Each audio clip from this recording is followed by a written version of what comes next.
Hi there. In case you haven't met me yet, Miss Ellington. I wanted to talk about Unit 2, Lesson 5. And in this lesson, you'll notice when you get to the bottom, there's no problems, not like your previous lessons. Now, if you're new with us, you may not have noticed. But when I scroll to the bottom, you'll see there's no problems or questions. So it's just a lot of examples and things to practice. But right here, before the blockbusters, it says to download and complete the attachment or the attached document once you're finished, upload for your teacher to grade or upload to your teacher for grading. Can you tell I tried to memorize that? So you'll come down here to the attachments and you're going to open this file. Now, I know you're saying, but I don't have a printer. You don't need a printer. Okay, you just need the questions. When you open that up, it's going to open a PDF document with some questions. There are 4 questions, 2 of which have 8 parts. So let's take a look at that. Now, when you open up that PDF, this is the document you're going to see. You'll see you have a question that says, solve the equations by modeling. Draw the steps using circles for the variables and squares for the numbers. This makes life easy using circles and squares, but that's not how you're going to see it on your STAR test. And that's not how they're used in every other system. The directions also said you could use like cutout piece of paper. But we're virtual, so why not use virtual things? We're going to do each one of these steps. Now, you might look at these steps and go, oh my gosh, that's a lot. It's just one problem broken down step by step. Like every little thing we do is going to be a separate point on the problem. So I know it's A through G, but remember, A is just show me a picture. B is show me the next step of the picture. And then C is like, show me the next step. That's all it is. Let's do this one together. All right, now your lesson gives you this problem. But we're not going to do this one because I want you to be able to do it. So I have another one.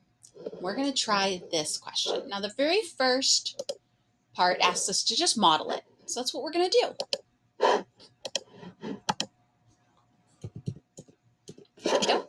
And I have a variable on both sides. I have numbers on both sides, and I have coefficients on both sides. Remember, coefficients are the numbers in front of the variable. So we're going to use a tool called PolyPad. Now, I love this little balance scale because it lets you know you're doing things right, because it'll always be balanced. You don't want to be too far one way or too far the other way. When you first open it, it won't be there. So we go to balance scale and we say put 1 on the screen just by clicking it, nothing special. And now we're going to go to our algebra tiles. The very first step says to model this problem. So I need negative 4x. Well, I have an x right here, but I need a negative x. So I'm going to say 1 there, and I need more. 2, 3, 4. There's all 4 of them. I'm going to make sure they're all in there.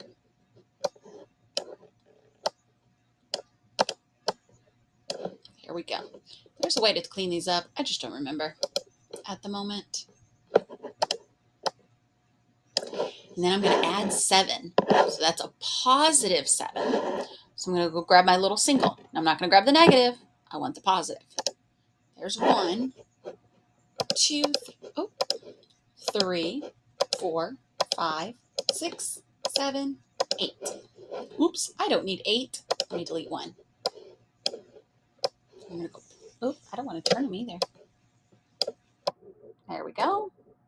Put those on the scale. We're going to put those on the scale, those on the scale, and those on the scale. Now see how my scale is kind of tilted right now? So I need to put the other side on there. We're going to say negative 7x. So we're going to grab my x's again. This time I need 7 of them. 2, 3, 4, 5, 6, 7. And notice it's unbalanced again because 7 x's is going to be more than 4 x's. And then it said minus 8. That's 2, 3, 4, 5, 6, 7, 8. Uh-oh, I grabbed positive. They're supposed to be negative. That's okay. I'm going to bring them all down here like this I'm going to click and drag. See how I have all of them? And this says negate. It's going to make them all negative. So now, I don't want to turn them. I'm going to put them on here. Now, technically, this should be balanced, but notice it's not yet. That's because the scale doesn't know I need them balanced yet. It doesn't know. So I just go right here and I tell it, I'm going to click on the center. I'm going to say balance. I'm telling it that those two things are equal. Okay? So this is our first step. We just modeled it. Now, I highly suggest that you clean it up a little bit and just kind of make it neat and pretty. But then from here, you just take a picture. And you don't even have to really screenshot it. Look at this. There's an export button. We click that. We grab our picture. And we're going to go over here to your assignment. And you're going to get a copy of this slideshow even.